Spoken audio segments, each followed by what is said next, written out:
এখন আমাদের দেশে যে সমস্ত সুবিধাবাদী হুজুররা কয় আমি কোনো দল করি না, তাহলে এটা ৭৩-এর ভিতরে না বাহিরে?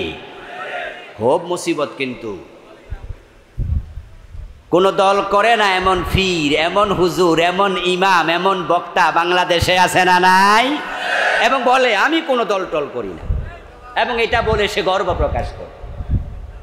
আজকের মাহফিল এমন ২-৪ জন থাকতে পারেন যে আপনিও মানুষকে বলেন যে আমি কোনো দল টল করি না। প্রিয় নবীজি বললেন আমার উম্মত হবে ৭৩ দল, আর আপনি বলছেন আমি কোনো দল করি না, তাহলে আপনি ৭৩-এর ভিতরে না বাহিরে? বড় হুজুর, কিন্তু রাসূলের উম্মতের ভিতরে নাম নাই। রাসূলের উম্মত তো কোনো না কোনো দলেই আছে, ৭৩ দল।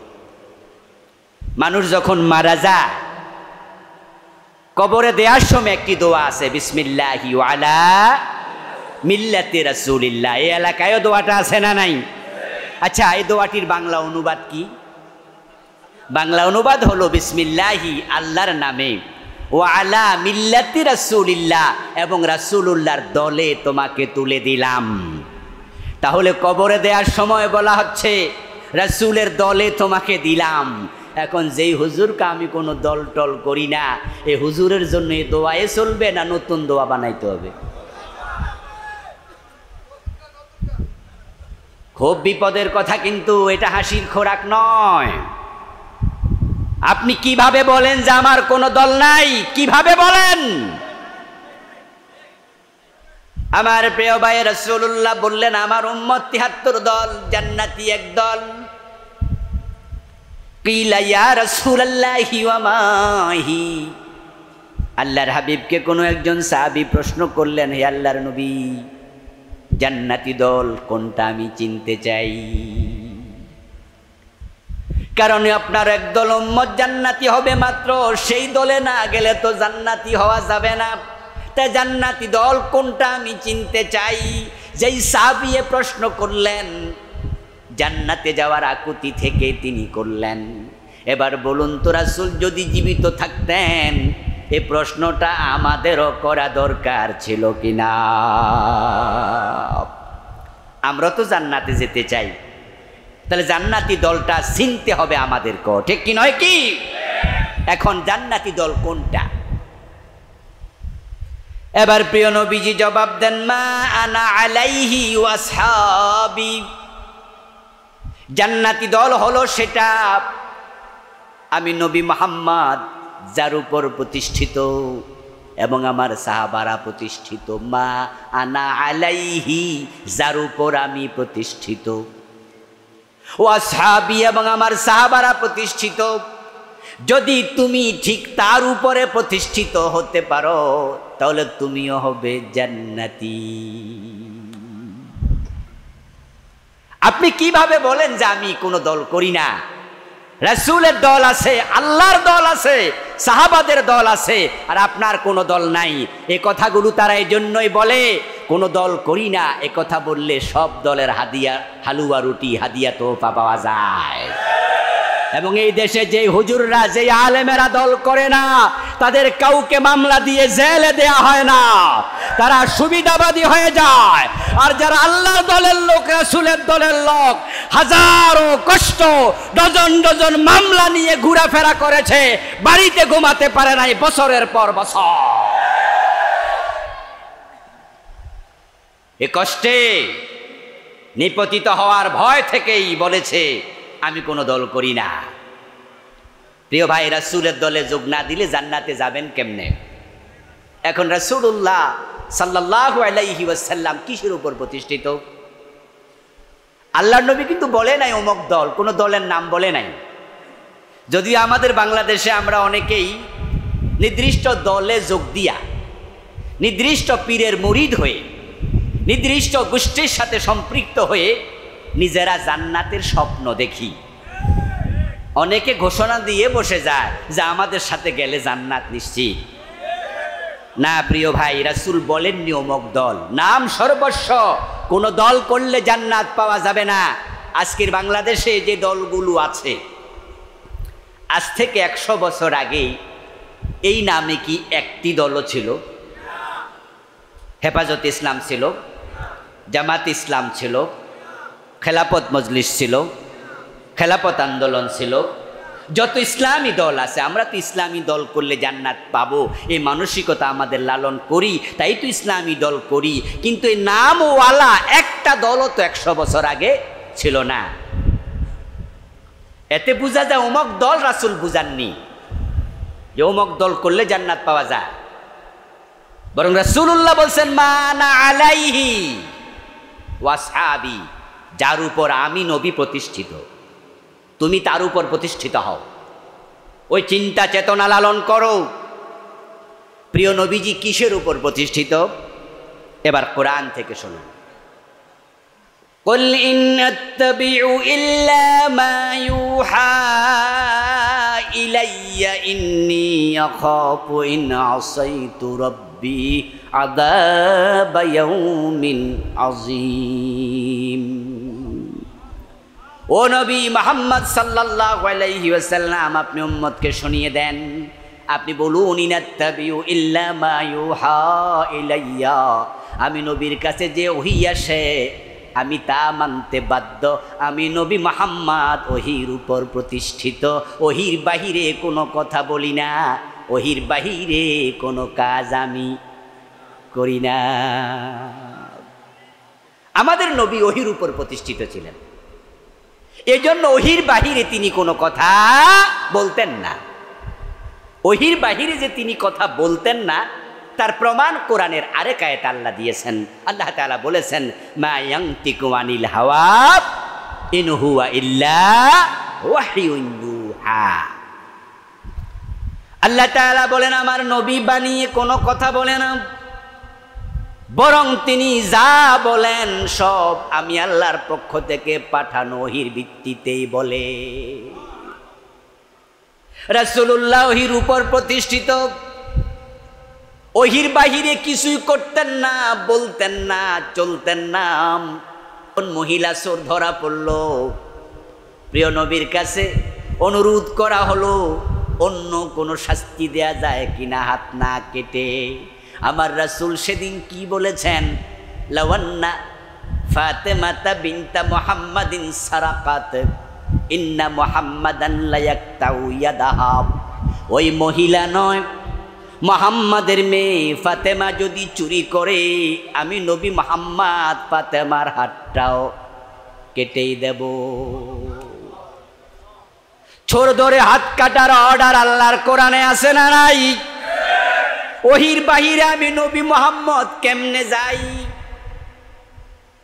ইন্নী আখাফু ইন আসাইতু রাব্বি আযাব ইয়াউমিন আযীম। যদি আমি ওহীর বাহিরে যাই, আমার রবের কথার উল্টা চলি, তাহলে কঠিন হাসরের ময়দানের আযাবের ভয় আমিও করি, আল্লাহ আমাকেও রেহাই দেবেন না। এই জন্য ওই মহিলা নয়, আমার মেয়ে ফাতেমা চুরি করলে ফাতেমার হাতও আমি কাটবো।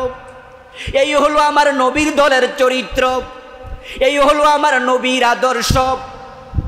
এবার আপনি বলুন তো, বাংলাদেশের 53 বছরে আমরা চোর ধরে কয়জনের হাত কাটছি? তাহলে নবীর এই চরিত্র, এই আদর্শটা বাংলাদেশে উপস্থিত নাই। ও প্রিয় ভাইয়েরা, রাসূলুল্লাহ সাল্লাল্লাহু আলাইহি ওয়াসাল্লাম চোর ধরে হাত কেটেছেন, ডাকাত ধরে শুলে দিয়েছেন, জেনা করলে বিবাহিত পাথর মেরেছেন, অবিবাহিত 100 বেত্রাঘাত করেছেন, কাউকে ছাড় দেন নাই। 53 বছরের বাংলাদেশে একদিনও চোর ধরে হাত কাটা হয় নাই। বরং আমরা হাত কাটার কথা বলি, তাই চোরগুলোর কলিজায় কাফনি তৈরি হয়, তারা হাতের দিকে তাকায়া ভয় পায়। যদি চোরদের হাত কাটা শুরু হয় তাহলে ভাত খাইব কি দিয়া, ভোট চাইব মানুষের কাছে কি দিয়া? হাত নাই কাটা হাত দেখে আর কেউ এমপি মন্ত্রী বানাবে না। তাই তারা আমাদেরকে রাজাকার বলে, আলবদর বলে, আসাম বলে, যুদ্ধ অপরাধী বলে জেলখানায় ঢুকায়া পোড়ায়া মারতে চায়।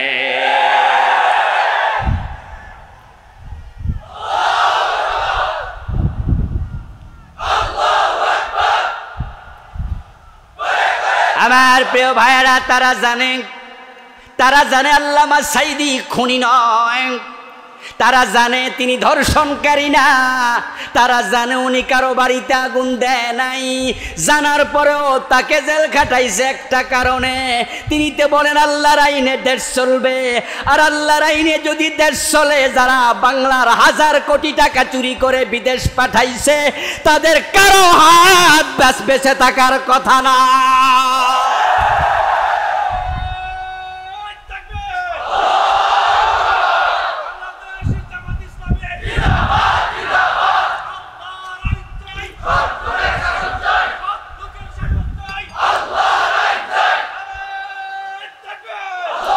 আমার প্রিয় ভাইরা, চোর ধরে হাত কাটার আইন দিয়েছেন কে?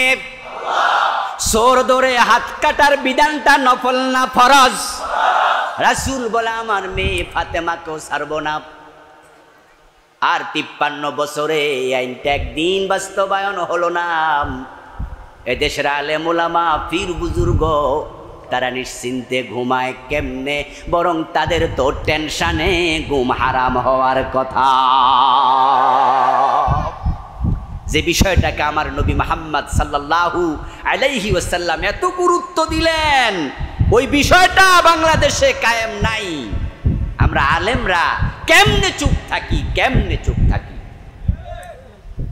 কেমনে চুপ থাকি?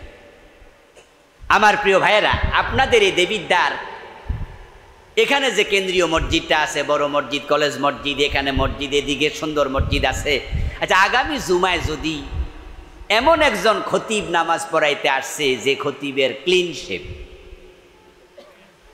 আচ্ছা আপনারা মিম্বারে থাকতে দিবেন না টাইনা নামাবেন? আচ্ছা বলুন তো, এই যে দাড়ি রাখা এটা ফরজ না সুন্নাত? চোর ধরে হাত কাটা সুন্নত না ফরজ? গুরুত্ব বেশি কি সুন্নতের না ফরজের? যদি দাড়িবিহীন খতিবকে তোমরা মিম্বার থেকে টেনে নামিয়ে দিতে পারো, যারা ফরজ আইন বাদ দিয়ে 53 বছরে ধর্মনিরপেক্ষ সংবিধান দিয়ে দেশ চালিয়েছে, তাদেরকে টেনে নামানো দরকার আছে না নাই?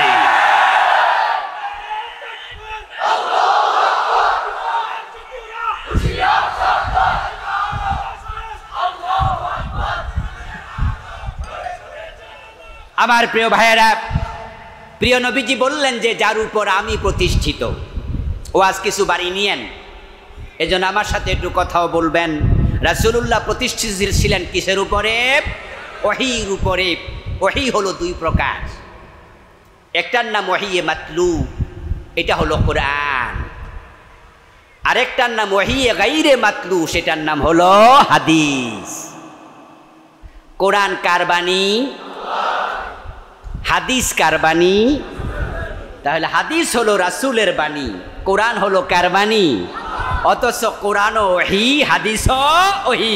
হাদিস রাসূলের বাণী হলেও রাসূল এটা বানাইয়া বলে নাই, আল্লাহই অর্ডার করছে, তাই তিনি বলেছেন। তাহলে আমার রাসূল ওহীর উপর প্রতিষ্ঠিত। জান্নাতে যাবে উম্মতের কয় দল? কথা বলতে হবে, কয় দল? এখন জান্নাতে আমরা যদি যেতে চাই, রাসূল যে ওহী মানতো, ওই ওহী আমাদেরও মানা দরকার আছে না নাই? এবার আসেন একটু সামনে সাহাবাদের দিকে। মা আনা আলাইহি ওয়া আসহাবি, জান্নাতি দল একটা, যার উপর আমি এবং আমার সাহাবারা প্রতিষ্ঠিত। প্রিয় নবী ইন্তেকাল করলেন। ইন্তেকাল করার পরে হযরত আবু বকর সিদ্দিক ক্ষমতা আসলেন। আবু বকর ক্ষমতা আসার পরে একদল লোক যাকাত দিতে অস্বীকার করল। আবু বকর রাদিয়াল্লাহু তাআলা আনহু সাথে সাথে খালিদ বিন ওয়ালিদকে বললেন, তলোয়ারে শান দাও, যারা যাকাত দিতে অস্বীকার করেছে তাদের বিরুদ্ধে জিহাদ হবে, যুদ্ধ হবে। হযরত ওমর দৌড়ে আসলেন, এসে বললেন, খলিফাতুর রাসূলিল্লাহ আবু বকর, আপনি কাদের বিরুদ্ধে জিহাদের ঘোষণা দিলেন? এ মানুষগুলো তো 5 ওয়াক্ত নামাজি, হয়তো তারা যাকাত দেবে না বলেছে। আপনি তাদেরকে নসিহা করুন, ওয়াজ করুন, বুঝানোর চেষ্টা করুন, যাকাত দেওয়ার ব্যাপারে উপদেশ দেন, কিন্তু আপনি সরাসরি যুদ্ধের ঘোষণা কেন করলেন? তারা তো কালেমাওয়ালা, তারা তো নামাজওয়ালা। এই কথা শোনার সাথে সাথে আবু বকর সিদ্দিক কি বললেন? আবু বকর সিদ্দিক বলতেছেন, লাউ কাতিলান্না মান ফাররাকা বাইনাস সালাতি ওয়াজ যাকাত। ওমর, আপনার কোনো পরামর্শ আমি শুনতে রাজি নই, বরং যারা নামাজ পড়তে রাজি, যাকাত দিতে রাজি নাই, নামাজ যাকাতের মাঝে পার্টিশন তৈরি করে, আমি তাদের বিরুদ্ধে যুদ্ধ করবই। এবার হযরত ওমর আবু বকর সিদ্দিক বলতেছেন, লাউ মানাউনি ইয়াকালান কানু ইউদ্দুনাহু ইলা রাসূলিল্লাহি লাকাতালতুহুম আলা মানঈ।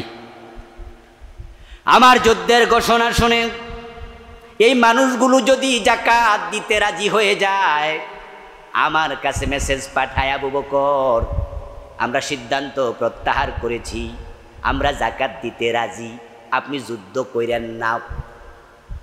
তবে তারা বলল, আমরা ওট দেব, যাকাত হিসাবে ওটের রশি দেব না, যাকাত হিসাবে গরু দেব, রশি দেব না। অথচ রাসূলুল্লাহর যুগে তারা ওটও দিত, রশিও দিত। আমি আবু বকর শুধু রশির জন্য যুদ্ধ করব, কারণ রাসূলের ইসলামের মাঝে কোনো হের পের হতে আবু বকর দেবে না। রাসূলের ইসলাম যেমন, আমাদের ইসলাম হবে, তিনি মডেল, তিনি আদর্শ। আপনাদের এলাকায় কি ব্রিকফিল্ড আছে?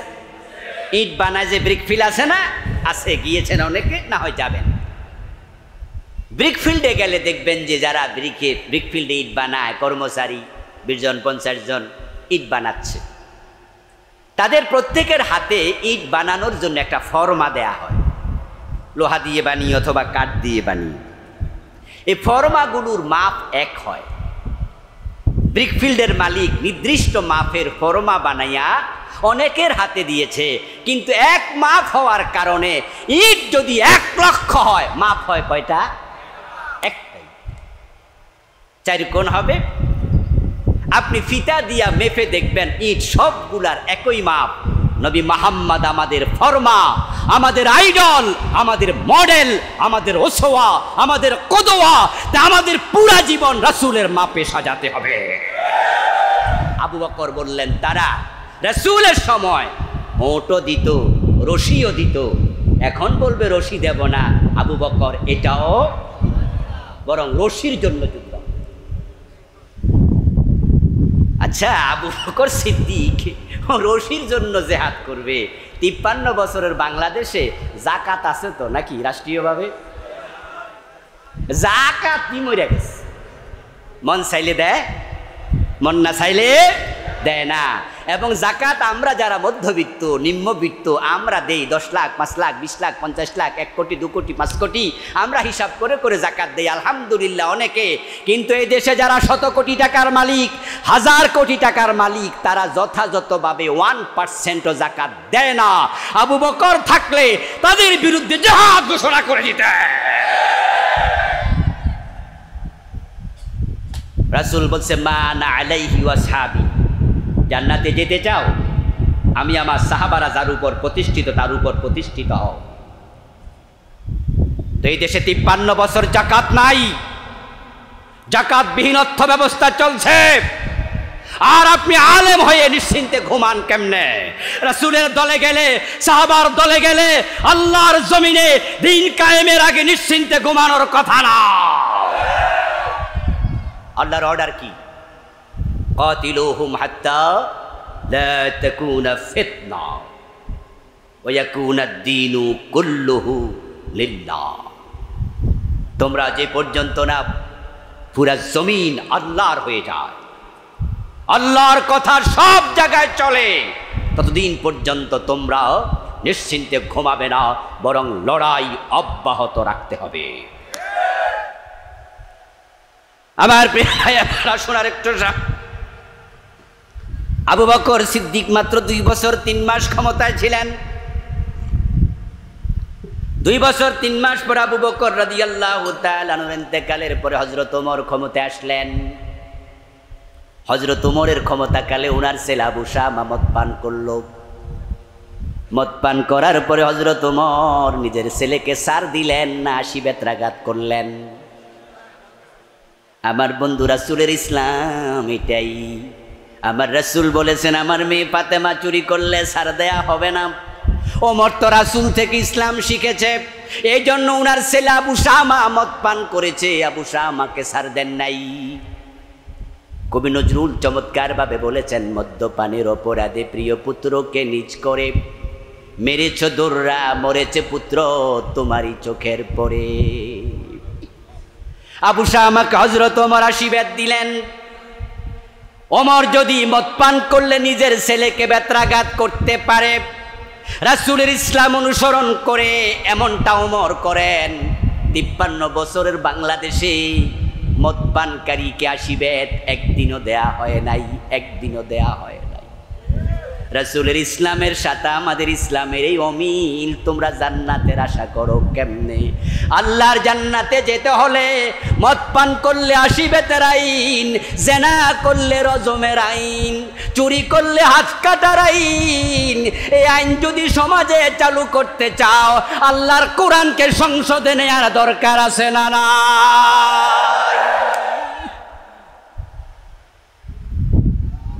আল্লাহর হাবিব সাল্লাল্লাহু আলাইহি ওয়াসাল্লামকে আল্লাহ তাআলা দায়িত্ব দিয়ে পৃথিবীতে পাঠালেন।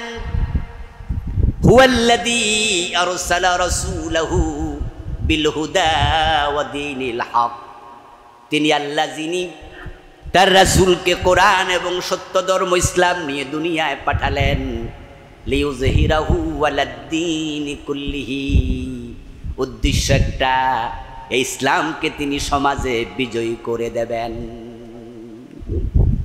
ইসলাম যদি সমাজে বিজয়ী না হয়, চোর ধরে হাত কাটার আইন হবে না। আরে ভাই, চোর ধরে হাত কাটার আইন তারা করবে নাকি যারা নিজেরাই চোর হয়ে চুরি করে? এই আইন তারা করবে না।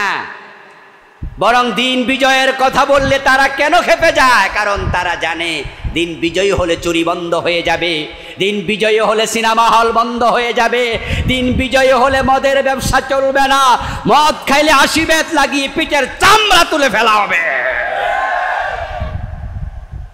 এজন্যই তারা ইসলাম বিজয়ের কথা শুনলে সহ্য করতে পারে না। রাসূলুল্লাহ সাল্লাল্লাহু আলাইহি ওয়াসাল্লাম দিন বিজয়ের জন্য পৃথিবীতে এসেছিলেন। আলহামদুলিল্লাহ, তিনি দিন বিজয়ী করে তারপরে ইন্তেকাল করেছেন। মক্কায় 13টি বছর চেষ্টা করলেন, কিন্তু প্রিয় নবীজি সাল্লাল্লাহু আলাইহি ওয়াসাল্লাম মক্কায় দিন বিজয় করতে পারেন নাই। যদিও মক্কাতে কোরআন নাজিল হয়েছে, সূরা সবচেয়ে বেশি, মোট সূরা হলো 114, তার মাঝে 86টা নাজিল হয়েছে মক্কায়। মদিনায় নাজিল হয়েছে মাত্র 28টা। রাসূলের নবুয়তের জিন্দেগি 23 বছর, তার মাঝে মক্কায় রাসূল ছিলেন 13 বছর, মদিনায় ছিলেন কয় বছর? 10। বেশি কোথায়? জোরে বলেন। মক্কায় সূরা নাজিল হলো কম না বেশি? রাসূলের সাহাবীদের মাঝে খলিফা 4 জন, আবু বকর, ওমর, ওসমান, আলী, 4 জনের জন্মস্থান কোথায়? রাসূলের সাহাবীদের মাঝে যারা দুনিয়ায় থাকতে জান্নাতের খবর পাইছে, তাদের মাঝে আশারা মুবাশশারা 10 জন বিখ্যাত, ওই 10 জনের জন্মস্থানও ছিল মক্কায়। আবু বকর, ওমর, ওসমান, আলী, তালহা, জুবায়ের, সাদ বিন আবি ওয়াক্কাস, সাঈদ বিন যায়েদ, আব্দুর রহমান ইবনে আউফ, আবু উবাইদা ইবনুল জাররাহ রাদিয়াল্লাহু তাআলা আনহুম, এই 10 জনের বাড়ি জন্মস্থান মক্কায়। 86টা সূরা নাজিল হলো মক্কায়। রাসূলের 13 বছরের জীবন কাটলো মক্কায়, অথচ ইসলামের বিজয় হলো মক্কায় না মদিনায়? মক্কায় কেন বিজয় হলো না? কারণ মক্কার সংসদ ভবন দারুন নাদওয়াতে রাসূলকে কোরআন নিয়ে আবু জেহেলরা ঢুকতে দেয় নাই। বরং আবু জেহেল না দারুন নাদওয়াতে বসে মিটিং করে তারা সিদ্ধান্ত নিয়েছিল, লা তাসমাউ লিহাদাল কোরআন। মক্কার লোকেরা, মুহাম্মদ যেখানে কোরআন তেলাওয়াত করে সেখানে তোমরা কোরআন তেলাওয়াত শুনতে যেও না। ওয়াল গাউফি, বরং যেখানে কোরআনের আলোচনা হয় সেখানে গন্ডগোল লাগাইয়া দাও। 1400 বছর আগের কোরআন মনে হয় যেন গত 15 বছরের সাথে মিলে যায়। বাংলাদেশে তাফসীর মাহফিল করতে গেলে 144 জারি হয়ে যায়। গত 15 বছরে পতিত স্বৈরাচার তাদের চরিত্রের সাথে আবু জেহেলদের চরিত্রের মিল আছে না নাই? আরে কপাল পোড়া তারা, কপাল পোড়া। এই কপাল পোড়া জালেমদেরকে আল্লাহ এতটাই অসন্তুষ্ট হয়েছেন, এমন শাস্তি এই 53 বছরে অতীতের কোন সরকারকে আর আল্লাহ দেয় নাই। আল্লাহ তাআলার কাছে এত বেশি দরখাস্ত জমা হয়েছে, মাজলুমের চোখের পানি আল্লাহর কাছে এত বেশি পৌঁছেছে। আল্লাহ তাআলা ওই লক্ষণ সেনের পরে এবছর থেকে 804 বছর আগে রাজা লক্ষণ সেন তার রাজদরবারের পিছনের দরজা দিয়ে পালিয়েছিল। তারপর থেকে আজ পর্যন্ত কোন রাষ্ট্রপ্রধান এভাবে পালায় নাই, সরকার প্রধান পালায় নাই। গত পতিত স্বৈরাচারের প্রধান পালিয়েছে। এতে বোঝা যায় আল্লাহ জালেমদের উপরে দারুণভাবে নাখোশ হয়ে গেছে। তাদের এই চরম নাজেহাল দুর্দশাগ্রস্ত অবস্থা, এটা সরাসরি আল্লাহর অ্যাকশন ছিল। কারণ এই 15টা বছর কোরআনের কথা আমরা গলা উঁচু করে বলতে পারি নাই, ঠিক না? ঠিক আবু জেহেলদের সিদ্ধান্ত তারা বাস্তবায়ন করেছে এই দেশ। আচ্ছা, 15 বছর আগে তাফসীর মাহফিলের জন্য অনুমতি নেয়া এই বিষয়টা তো আমরা কোথাও শুনি নাই, জানতামও না। যে মাহফিল হইলে অনুমতি নিতে হয় এটাই তো আমরা জানতাম না। জমিনের মালিক কে? কোরআনের মালিক কে? তো কোরআন যার, জমিন যার, তার কোরআনের কথা বলতে তোমার কিসের অনুমতি? কিসের অনুমতি? আল্লাহ তাই তোমাদেরকে দেশ ছাড়া করে দিয়েছেন। না হয় 5ই আগস্টের এই বিপ্লবে এই দেশের মানুষ এই শক্তিশালী সরকারকে পতন করেছে, এটা আমি মনে করি না। এটা এই দেশের মানুষ করে নাই, এটা সরাসরি আরশের মালিক করেছে। এই দেশের বিরোধী দলগুলো হতাশ হয়ে গিয়েছিল, কারণ এই দেশে কথা বলার কোনো পরিবেশ ছিল না। ছোট্ট ছোট্ট বাচ্চাগুলো রাস্তায় নেমে এসেছে। 7 বছর 5 বছরের বাচ্চা গুলি খেয়ে মরেছে, ঘরের ব্যালকনিতে দাঁড়ানো ছিল। মাথার পাশ থেকে ঢুকো পাশ দিয়ে গুলি বের হয়ে গিয়েছে। এরপরেও দেশের মানুষ ভয় পায় নাই। 12-13 বছর বয়সের বাচ্চারা রাস্তায় নেমে গেছে, আমাদের মা বোনরা পর্যন্ত রাস্তায় নেমে গিয়েছিল। আবু সাঈদ বুক ফেটে যখন গুলি বরণ করলো, আবু সাঈদের শাহাদাত দেখে এই দেশের যুবকেরা ভয়ে ঘরের কোনায় ঢুকেছে নাকি দলে দলে রাস্তায় নেমে এসেছে? তাদের কলিজার ভিতরে সাহস দিয়ে দিয়েছে কে? আমাদের এক ভরির বক্তৃতা শুনে অবাক হলাম। তিনি বললেন যে পিছনে ফেরার আর কোনো সুযোগ নাই। ইউনিভার্সিটি পড়ুয়া একটা মেয়ে সাংবাদিকদের কাছে বলতেছে পিছনে আর যাওয়ার সুযোগ নাই, পিছনে পুলিশ, সামনে স্বাধীনতা। কি শক্তি কথা, কি শক্তির কথা!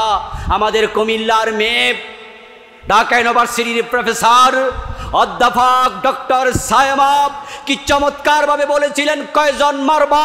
1 জন মারবা, 10 জন আসবো, 10 জন মারবা, 100 জন আসবো, তোমাদের উপর আল্লাহর অভিশাপ পড়বে। আরশে আজিম কাঁপছে।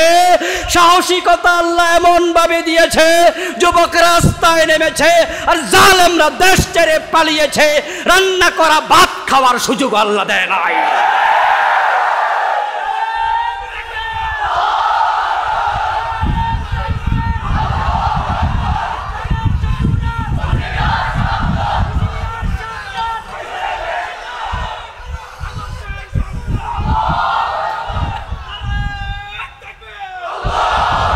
আমার প্রিয় ভাইয়েরা, এটা যে আল্লাহর এক শান, তার আরো কিছু কথা বলি, নমুনা বলি। আল্লাহর উপর ঈমান আরো বাড়বে। আল্লাহর উপরে তাওয়াক্কুল আমাদের বাড়ানো দরকার আছে না নাই? আমরা তো অনেকটা হতাশ হয়ে গিয়েছিলাম। আমরা ভেবেছিলাম মনে হয় কিছু করা যাবে না। মাতা নাসরুল্লাহ, মাতা নাসরুল্লাহ, আল্লাহ তোমার সাহায্য আর কোথায়? আমরা হতাশ হয়েছিলাম। এবং যারা ক্ষমতায় ছিল তারাও এতটা আত্মবিশ্বাসী হয়েছিল যে তাদের এক নেতা তো তিরস্কার করে বলছে, আন্দোলন এসব আর হবে না, এই বছর না ওই বছর, মানুষ বাঁচে কয় বছর, এ কথা বলছে না। এর মানে উনি বুঝালেন যে আসলে কোনো আন্দোলন তোমরা করতে পারবা না, আমরা আসি, আমরাই থাকবো। এজন্য সরকার একটি ভিশন ঘোষণা করেছিল, ওই ভিশনটা ছিল ভিশন 2041, 2000, মনে আছে না নাই? মানে তারা বুঝেছে 41 সন পর্যন্ত তারা ক্ষমতা থেকে যাবে না, তারা থাকবে, আন্দোলনে দেশে হবে না। তারা আত্মবিশ্বাসী হয়েছে, আমরা হতাশ হয়ে গিয়েছিলাম। আমার আল্লাহ বলে না, সেটা না, ইন্না বাতশা রাব্বিকা লাশাদীদ ইন্নাহু লা ইফলিহুজ যালিমুন। আল্লাহ বলেন জালেমরা কখনো সফল হয় না, জালেমরা কখনো সফল হয় না, কথা কার? সুতরাং আমরাও কখনো জালেম হব না, আমরাও জালেম হব না। রাজি আছেন না নাই? ক্ষমতা পাইলে দেশের লোকরা জালেম হয়ে যায়, জালেম যদি আপনি হন আপনিও সফল হতে, আল্লাহর ঘোষণা, জালেম সফল হয় না। আল্লাহ বলে উমলি লাহুম ইন্না কাইদি মাতিন, আমি রশিতে ঢিল দেই, আমার কৌশল বড় শক্ত। আমার প্রিয় ভাইরা, এই ছোট্ট ছোট্ট ফলাফলগুলো রাস্তায় নামলো। আচ্ছা, যখন 9 দফার দাবি চলছিল, আবু সাহিদ সহ 15 জুলাইর পরে যখন কিছু বাংলার দামাল ছেলে শহীদ হলো, তখন 9 দফা কয় দফায় পরিণত হলো? ওই এক দফা ছিল কি? বাংলাদেশ সরকারের দেশ থেকে পালিয়ে যাওয়া না পদত্যাগ করা? আচ্ছা, আমরা কেউ কি কইছি তারা ফালাক? দেখেন, আমরা কিন্তু তারা ফালাইয়া যাক এটা কইও নাই, তাহলে এরা নিজেরা ফালাইছে, ঠিক কি না? এই পালানোর অন্তরে ভয় ঢুকাই দিছে কে? এই জন্য আমি বলছি অ্যাকশনটা ডাইরেক্ট কার? এই দেশের লোকেরা বলছে এক দফা। এক দফা মানে হলো সরকারের পদত্যাগ। সরকার যদি পদত্যাগ করত তাহলে যারা আন্দোলনকারী তারাও বলতো ঠিক আছে, এবার নতুন সরকার আসবে, আমরা নতুন একজনকে ক্ষমতায় বসাই, তারপরে আপনারা যে ভুল করছেন, জুলুম করছেন, এগুলোর বিচার আচার হবে, আবার নির্বাচন হবে, আপনারা আবার নির্বাচন করে চাইলে ক্ষমতায় মানুষ ভোট দিলে আসবেন, অসুবিধা নাই। তারা কেউ বলে নাই প্রধানমন্ত্রী আপনি পালায়া যান, কিন্তু তারা একা পালায় নাই, 300 এমপি একসাথে পালিয়ে গেছে। এখন পরিচয় দেওয়ার মতো কেউ নাই, এতে প্রমাণ ও অ্যাকশন নিয়েছেন কে? আমার প্রিয় ভাইয়েরা, এই অ্যাকশনটা আল্লাহ নিয়ে আমাদের হাতে একটি সুযোগ দিলেন। সুযোগটা হচ্ছে এই দেশ শাহজালালের দেশ, শাহ মাখদুমের দেশ, খানজাহান আলীর দেশ। এই দেশ মূর্তির দেশ নব, ভাস্কর্যের দেশ নব। তারা যেভাবে রাস্তার মোড়ে মোড়ে নেতার মূর্তি বানানো শুরু করে দিয়েছিল, শাহজালালের বাংলাকে তারা মূর্তির বাংলায় পরিণত করতে চেয়েছে। আর আল্লাহ এমন পরিবেশ করে দিয়েছেন, সব মূর্তির গলায় রশি লাগিয়ে মাটিতে শুইয়ে দেওয়া হয়েছে। যদি এই বিপ্লব না হতো, এই বড় বড় মূর্তি ভাঙ্গার সাহস কোনো রাজনৈতিক সরকার দেখাতো না। প্রিয় ভাইরা, আমরা বলিনি উনি চলে যাক, কিন্তু উনি চলে গেলেন। উনি চলে যাওয়ার পরে যখন এই মূর্তিগুলো ভাস্কর্যগুলো ভেঙ্গে ভেঙ্গে মাটিতে শুয়ে দেয়া হচ্ছে, ডক্টর ইউনূস প্রধান উপদেষ্টা, ওনাকে কোনো একজন সাংবাদিক প্রশ্ন করেছিল, বঙ্গবন্ধু দেশের স্বাধীনতার কাণ্ডারি, ওনার সম্মান আছে, ওনাকে এইভাবে ওনার মূর্তিগুলো ভাস্কর্যগুলো মাটির মাঝে ফেলে দেয়া হচ্ছে কেন?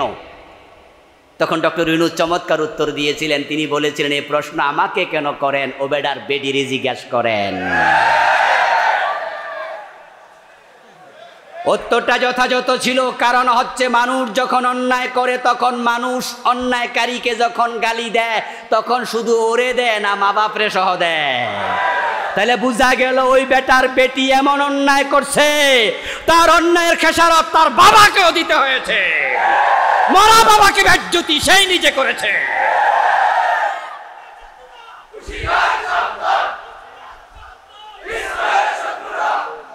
আমাদের দেশে আমরা যখন কাউকে গালি দেই, গালি দেয়া কি ভালো কাজ? এরপরও মাঝে মাঝে দেখ, যে বিয়ে করে তার বউয়ের ছোট ভাইয়ের আমরা কি কই? আচ্ছা, শালা কি কোনো গালিগালাজ নাকি? এরপরও আমাদের দেশে এটাকে গালি মনে করে। কইরা যখন কেউ কাউরের গালি দেয় তখন কই শালার ফুত। গালিটা কি হেরে দিছে? হে হইলো ফুত, তাহলে গালিটা খাইলো কেডা? হ্যাঁ, ছেলের অপরাধে বাবা গালি খাওয়া লাগে। আজকে বঙ্গবন্ধুর গলায় রশি লাগাইয়া মূর্তিগুলো মাটিতে শোয়াইয়া দেয়া প্রমাণ করে তার মেয়ে তাকে গালি খাওয়ার উপযুক্ত করে ফেলেছে। আল্লাহর ধরা বড় শক্ত, আল্লাহর ধরা বড় কঠিন। আলহামদুলিল্লাহ, দীর্ঘ 53 বছর পরে আল্লাহ তাআলা বিপ্লবের মাধ্যমে বাংলাদেশ ইসলামী সরকার গঠন করার একটি চমৎকার সুযোগ আমাদের হাতে তুলে দিয়েছেন। এই 53 বছরের কোন সরকার 52 সালে লিখিত এই ধর্মনিরপেক্ষ সংবিধান পরিবর্তন করার সাহস করেনি, সুযোগ পায়নি, সামর্থ্য রাখেনি। ডক্টর কামাল যে সংবিধান লিখেছে, এই সংবিধান বাংলার মুসলমানকে শিরকে লিপ্ত করেছে। এই ধর্মনিরপেক্ষ সংবিধান মুসলমানদেরকে মুশরিক বানিয়ে দিচ্ছে। চুপ থাকার আর সুযোগ নেই, কথা আমাদেরকে বলতেই হবে। আমাদের সংবিধানের পাতায় লেখা আছে জনগণ রাষ্ট্রের মালিক, ল অফ সভরেন্টি, রাষ্ট্রের মালিক জনগণ। সংবিধানে এটা লেখা থাকার কারণে আমাদের নেতারা যখন ভোট চাইতে যায় তখন নেতারা মাইক হাতে নিয়ে বলে জনগণ সকল ক্ষমতার উৎস, যেহেতু তারা দেশের মালিক। আপনাদের কাছে জানতে চাই, এ জমিনের মালিক কে? জনগণ। জমিনের মালিক কে? আকাশের মালিক কে? লিল্লাহি মা ফিস সামাওয়াতি ওয়া মা ফিল আরদ, লিল্লাহি মিরাসুস সামাওয়াতি ওয়াল আরদ, লাহু মা ফিস সামাওয়াতি ওয়া মা ফিল আরদ। আল্লাহ কত ভাবে বললেন আকাশ জমিন সবটার মালিক আমি। আন্নাল কুওয়াতা লিল্লাহি জামিআ, সকল ক্ষমতার মালিক কে? আর আপনি বলছেন জনগণ ক্ষমতার মালিক। এই সংবিধান আমাদেরকে শিরকে লিপ্ত করছে। এই সংবিধান ডক্টর কামাল লিখেছে, তার লোকদেরকে সাথে নিয়ে এই সংবিধানে আল্লাহর আইন বাদ দিয়া মন গড়া আইন ঢুকিয়েছে। চোর ধরে হাত কাটার আইন সুযোগ ছিল, ঢুকায়নি। মদ পান করলে 80 বেতের আইন সুযোগ ছিল, ঢুকায়নি। এই 52 বছরের সংবিধানকেও পরিবর্তন করার সাহস করেনি। অগাস্ট বিপ্লবের মাধ্যমে এমন সুযোগ আল্লাহ দিয়েছেন আমাদেরকে। আমরা যদি একমত হয়ে যাই, আল্লাহর কোরআনকেই সংবিধান বানানোর সুযোগ এসে গেছে। এই সুযোগ কাজে লাগানো দরকার আছে না? প্রিয় ভাইয়েরা, এই সরকারকে যদি আমরা বাধ্য করতে পারি, এই সরকার যদি গণভোট দেয়, গণভোটের মাধ্যমে বর্তমান সংবিধান পুরাটা পরিবর্তন করার বৈধ সুযোগ এসেছে। এজন্য প্রয়োজন আলেম ওলামাদেরকে ঐক্যমত হওয়া। আলেমরা একমত হয়ে যান, ইখতিলাফ ভুলে যান, আল্লাহর দেয়া সুযোগ কাজে লাগান, না হয় আল্লাহর দরবারে আসামির কাঠগড়ায় দাঁড়াতে হবে। আমরা আগে ইখতিলাফ করেছি, ইখতিলাফ ভবিষ্যতেও চলবে। ইখতিলাফ ইসলামের সৌন্দর্য।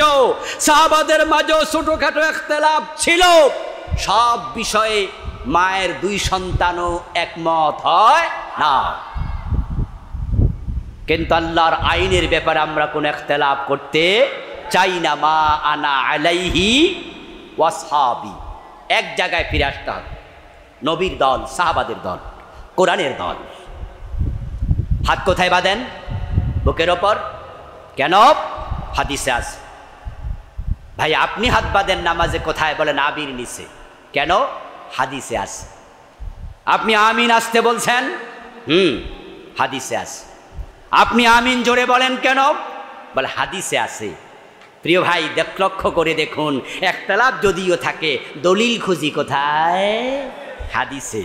তাহলে হাদিস নিয়ে কোনো একতলাপ, এতে বোঝা যায় একতলাপ থাকতেই পারে।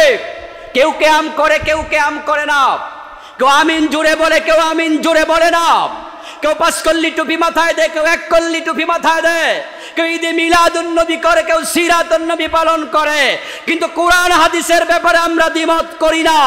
আলেমরা যদি মতামত ভুলে গিয়ে, একতলাপ ভুলে গিয়ে আগামীতে ইসলাম কায়েমের জন্য একমত হয়ে যায়, আলেমরা একমত হয়ে গেলে জালেমরা লেজ তুলে পালিয়ে যাবে। এই দেশে ইসলামের বিপ্লব কেউ ঠেকাতে পারবে না। একমত হওয়া দরকার আছে না নাই? দিন কায়েমের জন্য একমত হতে যারা রাজি আছেন 2 হাত তুলে দেখায় দেন।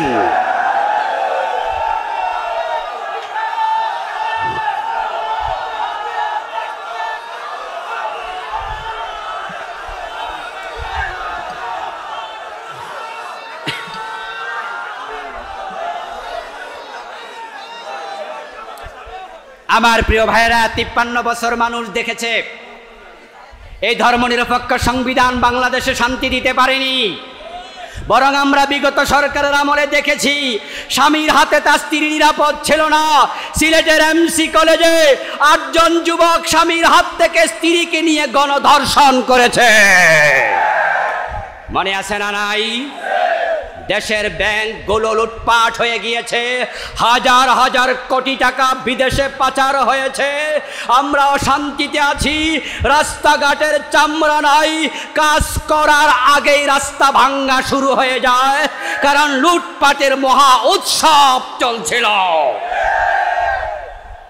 ইসলামের দিকে তাকান।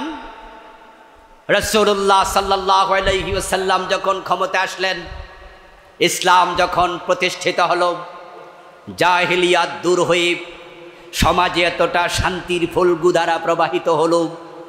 হযরত ওমরের শাসনামলে আমরা দেখেছি অর্ধ দুনিয়ার সম্রাট ওমর গাছতলায় ঘুমিয়ে থাকতেন, বডিগার্ডের কোনো প্রয়োজন হয় নাই। ওমরের সময় আমরা দেখেছি জাকাত বিভাগের কর্মচারী কাঁধে জাকাতের টাকা নিয়ে হেঁটে বেড়াতো, জাকাত খাওয়ার মতো লোক খুঁজে পাওয়া যেত না। যদি কোরআনকে সমাজে আবার কায়েম করা যায়, সংসদ ভবনে কোরআন ঢুকিয়ে দেয়া যায়, কোরআনের মাঝে সেই শান্তি, সেই সমৃদ্ধি এখনো আছে না নাই? এজন্য আসুন প্রিয় নবীজির জীবনের লক্ষ্য দিনের বিজয়কে আমরাও আমাদের জীবনের লক্ষ্যে পরিণত করি। আল্লাহ তৌফিক দান করুন, বলি আমিন। হাযা মা ইনদি ওয়াল ইলমু ইনদাল্লাহ আলাইহি তাওয়াক্কালতু ওয়া ইলাইহি উনীব। প্রিয় ভাইরা, সংক্ষিপ্ত দোয়া করার মাধ্যমে আমরা আজকের প্রোগ্রাম শেষ করতে চাই। আল্লাহুম্মা আমিন। আল্লাহুম্মা আনতাস সালাম ওয়া মিনকাস সালাম, তাবারাকতা ইয়া যাল জালালি ওয়াল ইকরাম। ربنا ظلمنا أنفسنا وإن لم تغفر لنا وترحمنا لنكونن من الخاسرين ربنا آتنا في الدنيا حسنة وفي الآخرة حسنة وقنا عذاب النار رب ارحمهما كما ربياني صغيرا। আয় রব্বুল আলামিন, আজকের মাহফিল তুমি কবুল করে নাও। আমরা যারা এসেছি আমাদের জীবনের গুনাহগুলো মাফ করে দাও। এ আল্লাহ, আমাদের কারো মা নাই, কারো বাবা নাই, আপনজন প্রিয়জন কবরে, সবার কবরকে জান্নাতের টুকরা বানায়া দাও। আল্লাহ, আমাদের আপনজনদের জীবনের সবগুলা গুনাহ মাফ করে দাও। এ আল্লাহ, আজকের এই মাহফিলের জন্য যারা টাকা দিলেন, পয়সা দিলেন, বুদ্ধি দিলেন, পরামর্শ দিলেন, মাহফিলে এসে মাহফিলকে সফল সার্থক করলেন, এই মাহফিলকে সবার নাজাতের ওসিলা বানায়া দাও। সবার যাবতীয় খেদমত তুমি কবুল করে নাও। এ আল্লাহ, আমরা যারা অসুস্থ আছি আমাদেরকে সুস্থ করে দাও। এ আল্লাহ, মহতারাম জালাল ভাই নামে একজন অসুস্থ, এ আল্লাহ মাহবুব ভাইয়ের বোন অসুস্থ, মেহেরবানি করে তাদেরকে তুমি সুস্থতার নেয়ামত দিয়ে দাও।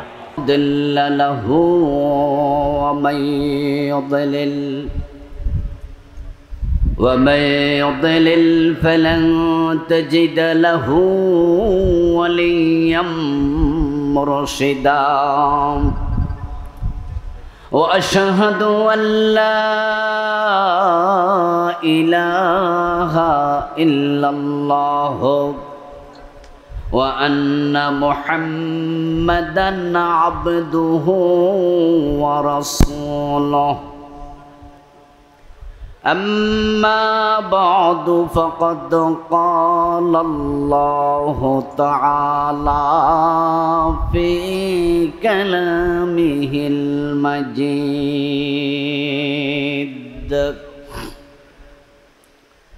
أعوذ بالله من الشيطان الرجيم بسم الله الرحمن الرحيم هو الذي أرسل رسوله بالهدى ودين الحق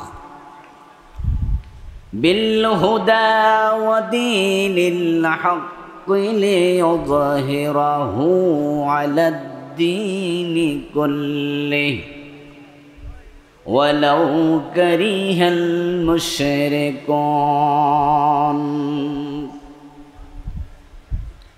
قال النبي صلى الله عليه وسلم كانت بنو إسرائيل تسوسهم الأنبياء كلما هلك نبي خلفه نبي وإنه لا نبي بعدي أو كما قال النبي عليه الصلاة والسلام সকলে মেহেরবানি করে দুরূদ শরীফ পড়ুন আল্লাহুম্মা সাল্লি আলা মুহাম্মাদিন ওয়া আলা আলি মুহাম্মাদ কামা সাল্লাইতা আলা ইব্রাহিম ওয়া আলা আলি ইব্রাহিম ইন্নাকা হামিদুম মাজিদ اللهم بارك على محمد وعلى آل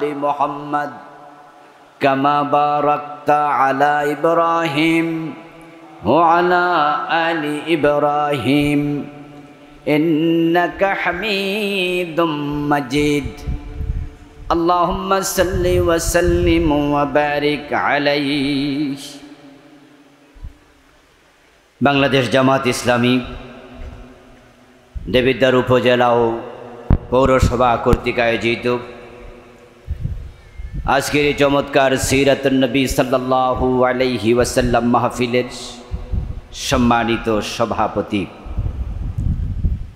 জামাত ইসলামী দেবিদ্বার উপজেলার সম্মানিত আমির, বিশিষ্ট রাজনীতিবিদ ও শিক্ষাবিদ, আমার সরাসরি দায়িত্বশীল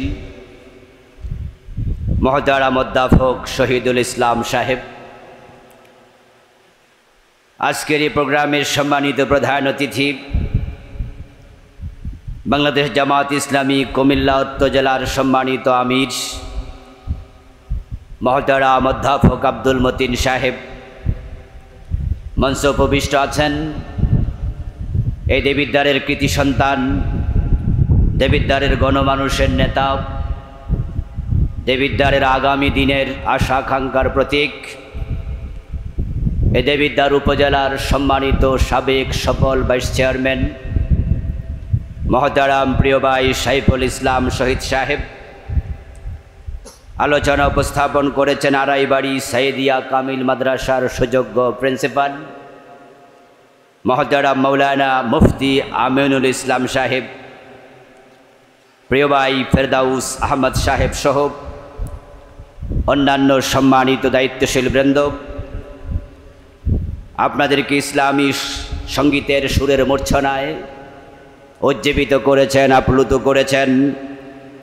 বাংলাদেশের ইসলামী সংস্কৃতির সঙ্গীতাঙ্গনের পুরোধাপ বিশিষ্ট সুরকার, সুর সম্রাট, শিল্পী মশিউর রহমান।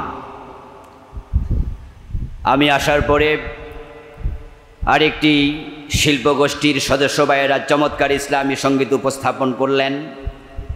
সকলকে মোবারকবাদ জানাচ্ছি। উপস্থিত হযরত উলামায়ে কেরাম, ইসলাম প্রিয় তাওহীদি জনতা, পর্দার অন্তরালের সতী সাধবী সম্মানিতা মা ও বোনেরা, আমার প্রিয় দেবিদ্বারবাসী প্রিয় ভাইয়েরা আছেন কেমন? মাশাআল্লাহ, আলহামদুলিল্লাহ, আমিও ভালো আছি। আল্লাহ তাআলা আমাদের সকলকে ভালো রাখুন, সুস্থ রাখুন। যতদিন আল্লাহ বাঁচিয়ে রাখবেন আমাদের সকলকে ঈমানের সাথে বাঁচিয়ে রাখুন, আমিন। আল্লাহ তাআলাকে বিশেষভাবে আমরা ধন্যবাদ জানাচ্ছি, শুকরিয়া কৃতজ্ঞতা জানাচ্ছি এজন্যই যে দীর্ঘ 17 বছর পর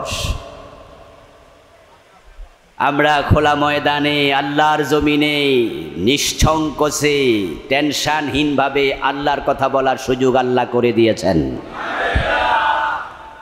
আগে ইসলামী প্রোগ্রামগুলোর জন্য অনুমতির প্রার্থনা করতে আমাদের জুতার তলা ক্ষয় হয়ে যেত। জালেমদের কাছে, ফাসেক ফুজ্জারদের কাছে অনুমতির জন্য গিয়ে ধর্ণা দিতে হতো। তারা অন্ধকে হাইকোর্ট দেখানোর মতো এই জায়গায় ও জায়গায় আমাদেরকে দৌড়াতে বাধ্য করত। জমিনটা আল্লাহর ছিল, কিন্তু তারা জোর করে দখল করে রেখেছিল। বিভিন্ন মাহফিলে এমন কিছু জাহেলে মোরাক্কাবকেও সভাপতি বানাতে বাধ্য করত যে সূরা ফাতিহাটাও বিশুদ্ধভাবে তেলাওয়াত করতে জানে না। কিন্তু আল্লাহর বড় দয়া, আল্লাহর জমিনটাকে যারা আল্লাহওয়ালাদের হাত থেকে বিচ্ছিন্ন করতে চেয়েছিল, আল্লাহ তাদেরকে জাতি থেকে বিচ্ছিন্ন করে দিয়েছেন। এখন আমরা মাহফিলের জন্য আর কারো কাছে ধর্ণা দিতে হয় না। যে আল্লাহ আমাদেরকে তারই অবারিত নিয়ামত দ্বারা সিক্ত করলেন। আজকের এই চমৎকার মাহফিলের আয়োজকরা করলেন। রাস্তার দিকে তাকালে বোঝা যায় মনে হয় দিনের বেলাও কিছু বৃষ্টি হয়েছিল। এবং আমি দাউদকান্দি পার হওয়ার পরেও ঢাকা থেকে বৃষ্টি পার হতে হতে দাউদকান্দি ক্রস করেছি। গৌরীপুরের কাছাকাছি আসার পরে দেখি আর বৃষ্টি নাই। কুমিল্লার এই অঞ্চলটা কি এই মুহূর্তে এই মাহফিলের উপযোগী করে দিলেন কে? যে আল্লাহ তাআলা আমাদেরকে এত নেয়ামতে ধন্য করলেন। আমরা আলোচনার শুরুতে তাকে শুকরিয়া জানাই, কৃতজ্ঞতা জানাই, কালিমাতু শুকর পড়ি আলহামদুলিল্লাহ। দরুদ ও সালাম বিশ্বনবী সাইয়্যিদুল আম্বিয়া ইমামুনা কুদওয়াতুনা হাবিবুনা উসওয়াতুনা সানাদুনা তবিবু কুলুবিনা মুহাম্মাদুর রাসূলুল্লাহ সাল্লাল্লাহু আলাইহি ওয়াসাল্লামের প্রতি, সাহাবায়ে কেরাম ও শুহাদায়ে জামের আলা ইল্লিয়িন আল্লাহ তাআলার কাছে কামনা করছি, আমিন। প্রিয় ভাইয়েরা, মাহফিলের নাম সিরাতুন নবী সাল্লাল্লাহু আলাইহি ওয়াসাল্লাম মাহফিল। প্রিয় নবীর জীবন চরিত নিয়ে আলোচনা হবে। আল্লাহর হাবিবের জীবন এবং কর্ম আমাদের পাথেয়, ওনার অনুসরণ আমাদের জান্নাত পাওয়ার উপলক্ষ। আল্লাহর নবী মুহাম্মদ আমাদের একমাত্র আদর্শ। এজন্য তাকে নিয়ে আমরা সারা বছরই কথা বলতেই হবে, কারণ তার অনুসরণ ছাড়া জান্নাত পাওয়া যাবে না। রাসূলুল্লাহ সাল্লাল্লাহু আলাইহি ওয়াসাল্লামকে অনুসরণ করে জীবন পরিচালনা করা আমাদের জন্য নফল না ফরজ? ফরজে আইন না ফরজে কিফায়া? তাকে অনুসরণ করা ইন্ডিভিজুয়ালি আলাদা প্রত্যেকটা মুসলমান নরনারীর জন্য ফরজ। এটাই হলো ফরজে আইন। আল্লাহর হাবিব সাল্লাল্লাহু আলাইহি ওয়াসাল্লামকে অনুসরণ করা যেহেতু ফরজে আইন, যাকে আমরা মানব, অনুসরণ করব, মানা আগে না জানা আগে? তাই তাকে জানতেই হবে, তাকে মানা যেমন ফরজ তাকে জানাও ফরজ। তাই তো আল্লাহ তাআলা পবিত্র কোরআন মাজিদে যত বিধান নাজিল করেছেন, 1 নাম্বার বিধান ছিল ইকরা বিসমি রাব্বিকাল্লাযী খালাক।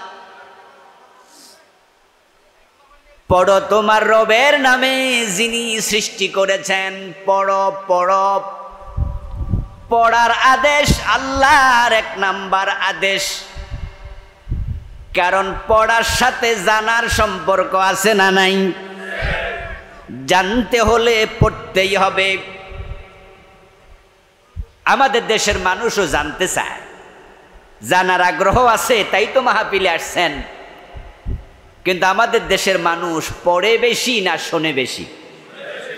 হ্যাঁ, শোনার আগ্রহটা খুব বেশি।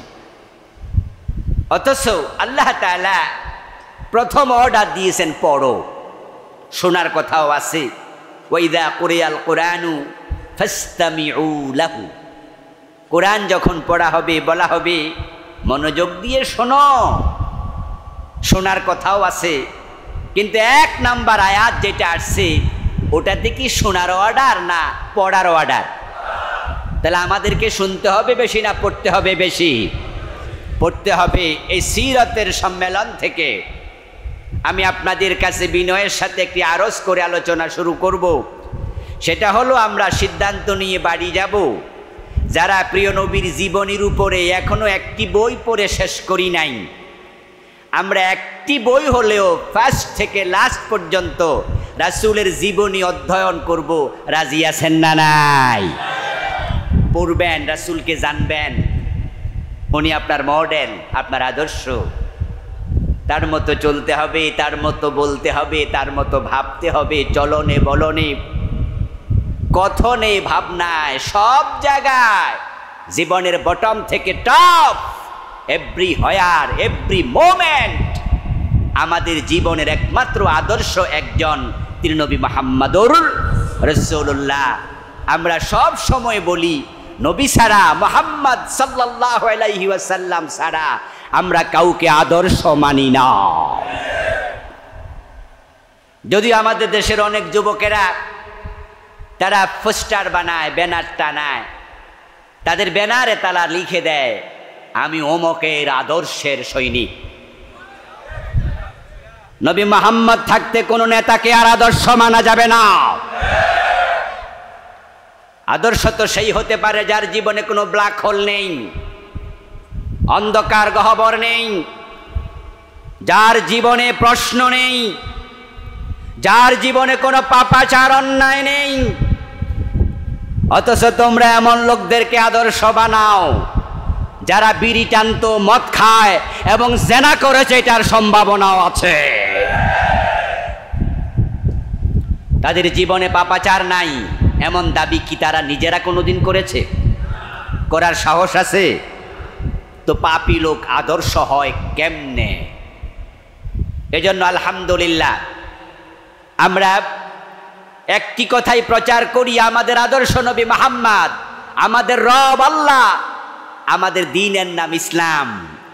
এই চিন্তার কারণেই তো আমরা ঈমানের স্বাদ পেয়েছি। ঈমানের পথে চলতে এই চিন্তা আমাদেরকে সাহস যোগায়। এটা রাসূলের বক্তব্য, যাকাতু আমাল ঈমানি মার রাদিয়া বিল্লাহি রাব্বাম ওয়া বিল ইসলামে। এই ফ্যানটা আমার দিকে ফিরবে যেন নড়াচড়া না করে। ফ্যানটা ওয়া বিল ইসলামে দীনা ওয়া বি মুহাম্মাদিন নাবিয়্যান ওয়া রাসূলা। আল্লাহর হাবিব সাল্লাল্লাহু আলাইহি ওয়াসাল্লাম বলেছেন, সে ব্যক্তি ঈমানের স্বাদ পেয়েছে যে ব্যক্তি আল্লাহকে রব হিসাবে পেয়ে খুশি।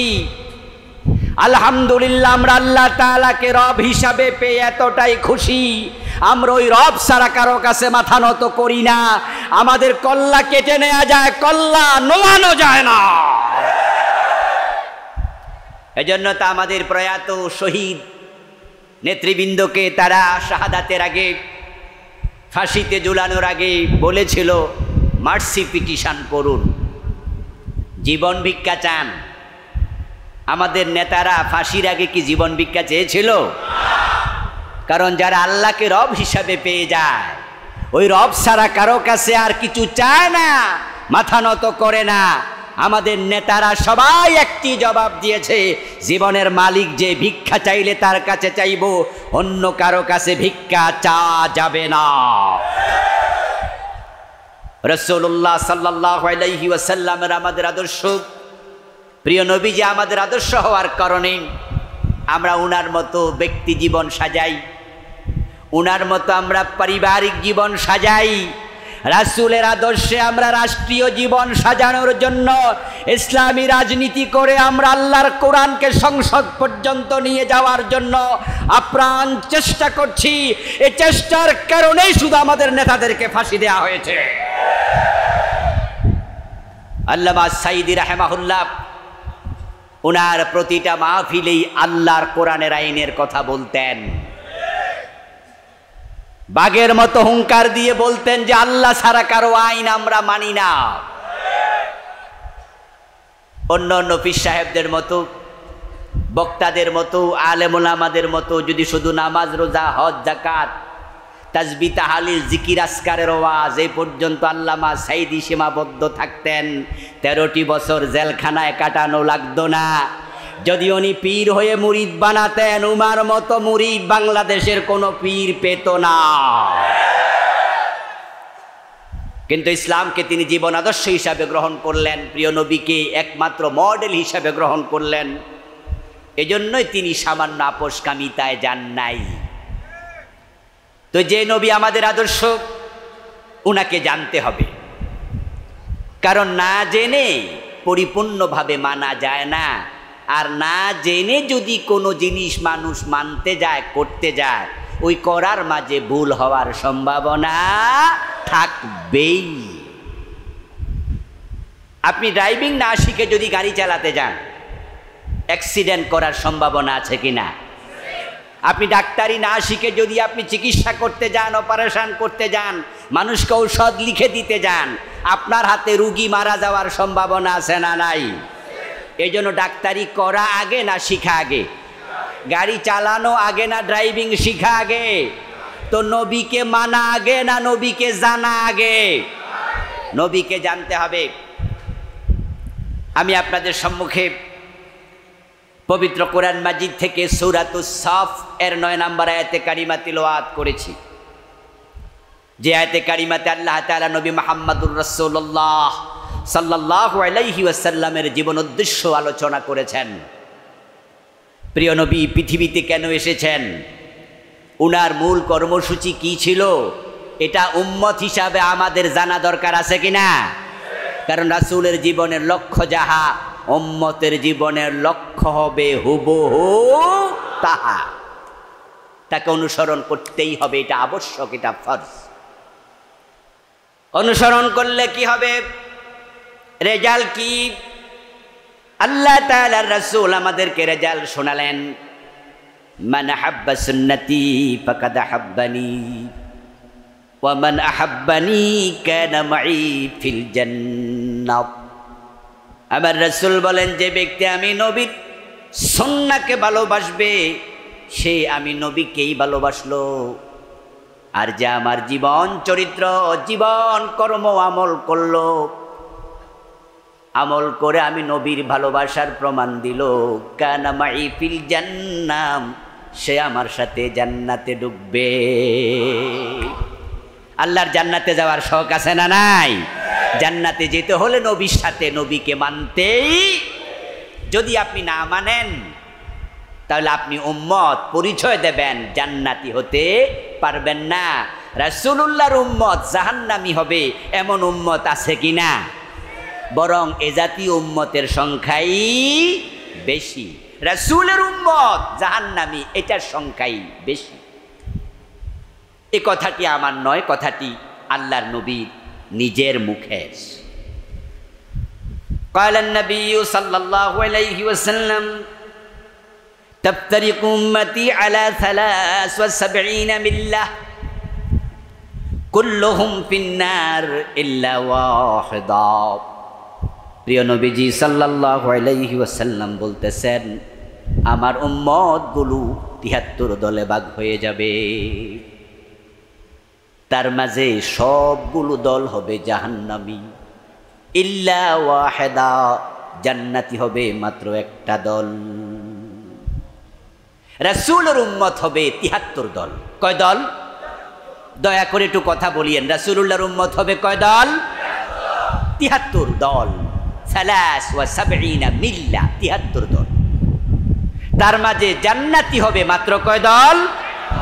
আর জাহান্নামী হবে, যারা জাহান্নামী হবে তারাও রাসূলের উম্মত, তবে তারা শাস্তি পাওয়ার পরে রাসূলের উম্মত হওয়ার কারণে কোনো না কোনো দিন মুক্তি পাবে। কিন্তু ৭২ দল জাহান্নামী, রাসূলের উম্মত ৭৩ দল।